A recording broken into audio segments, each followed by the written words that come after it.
ओम नमो भगवते वासुदेवाय। आज हम 1738 के इतिहास की एक ऐसी सच्ची घटना आपको सुनाने जा रहे हैं कि जिसे सुनकर आपका हृदय और आपका मन और मस्तिष्क एक बार को सुन्न हो जाएगा कि कैसा समय था वह। सुनिए, मुगल सल्तनत के सबसे अधिक क्रूर शासक औरंगजेब का सगा पोता मोहम्मद शाह रंगीला सन 1738 में भारत की राजधानी दिल्ली की गद्दी का शासक था। वह अत्यंत विलासी तथा दुर्व्यसनी था। वह सप्ताह या 2 सप्ताह में एक दिन अपने सभी दरबारियों के समस्त कपड़े उतरवाकर उन्हें पूरा नंगा करके स्वयं भी पूरा नंगा होकर तख्ते ताऊस मयूर सिंहासन पर आकर बैठ जाता था और जो दरबारी उसकी बात नहीं मानता था उसे कड़ी सजा दिया करता था। तख्ते ताऊस सिंहासन पर नंगा बैठकर अपनी गोदी में एक बिल्कुल नंगी सुंदर कमसिन दासी को लिटाकर फैसले सुनाया करता था और सभी नंगे दरबारियों को भी बिल्कुल नंगी दासियां पेश करके सबके सामने दुष्कर्म कराता और स्वयं भी करता था। इसलिए उसे मोहम्मद शाह रंगीला कहते थे। उसी मोहम्मद शाह की कमजोरी का फायदा उठाकर ईरान के क्रूर शासक नादिर शाह ने दिल्ली पर आक्रमण करके दिल्ली में लाखों लोगों का कत्ल किया था और पूरी दिल्ली को लूटा।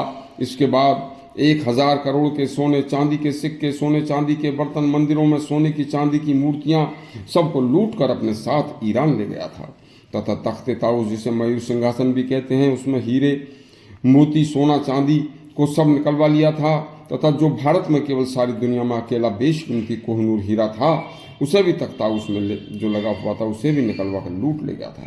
इसके साथ जो दिल्ली निवासियों की निहत्ते सामान्य गृहस्थी लोग थे, दुष्ट नादिर शाह के सैनिकों ने उनकी छोटी छोटी बच्चियों के साथ तथा सभी युवा स्त्रियों के साथ सामूहिक बलात्कार दुष्कर्म किया था।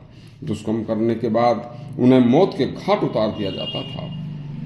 ऐसे आतंकी ने अपने दुष्कर्मी कुकृत्यों से पृथ्वी पर व आसमान को भी शर्मसार कर दिया था और यह सब जो कुछ भी हुआ यह सब परिणाम उस समय के राजपूत राजाओं की फूट का कारण था। यदि शुरू में ही सब विधर्मी मुगलों के आक्रमण भारत की पावन भूमि पर जब होने शुरू हुए थे, यदि उस समय सभी राजपूत राजा एकजुट होकर उनका सामना करते तो देश की बागडोर कभी दुष्ट अत्याचारियों के हाथों में न जाती। जिस देश का शासक विधर्मी मूर्ख अत्याचारी और दुर्व्यसनी होगा तो प्रजा का भला तो होगा ही नहीं, हो ही नहीं सकता। यथा राजा तथा प्रजा, एक कहावत है, जैसा राजा होगा वैसी ही प्रजा हो जाती है। जब तक देश के राजा राम कृष्ण दिलीप, राजा जनक, दशरथ, युधिष्ठिर जैसे राजा नहीं होंगे, जिनके जमाने में जिनके वक्त पर पृथ्वी पर स्वर्ग जैसा माहौल था, उनके जाने के बाद जब देश की बागडोर विधर्मियों अत्याचारियों के हाथों में आ गई तो देश का माहौल नरक के समान हो गया था। शास्त्रों में कहा गया है कि राजा सत्यनिष्ठ, धर्मनिष्ठ, सदाचारी और पवित्र चरित्रवान ईमानदार प्रजा को अपनी संतान के तुल्य समझने वाला, प्रकृति व धर्म की रक्षा करने वाला होना चाहिए। ऐसे राजा के राज्य में कभी प्रजा को कष्ट नहीं होगा। तथा इस प्रसंग को छोटा करते हुए कहते हैं कि जब प्रजातंत्र आया तो प्रजा के लिए प्रजा के द्वारा जब शासन था, जिन शासकों को प्रजा ने एक बार आजमाया और उन पर उनके शासन के दौरान अनेक गंभीर अपराधों व आरोपों का अंबार लगा तो प्रजा समझे कि यह राजनेता पवित्र आत्मा नहीं है, वैसे उसे फिर कभी वोट न दें, दोबारा ऐसे को न बुलाएं। जब तक हमारी भोली भाली जनता प्रजातंत्र में दुष्चरित्र, दुरात्मा और पाप हृदय वालों को का साथ देकर उन्हें बार बार वोट देकर राजा बनाती रहेगी, तब तक बार बार मोहम्मद शाह रंगीला जैसे शासक प्रजा को दुख देने के लिए आते रहेंगे। यदि आपको हमारा यह प्रसंग अच्छा लगा हो तो हमारा चैनल सब्सक्राइब करें और घंटी दबाएं। धन्यवाद।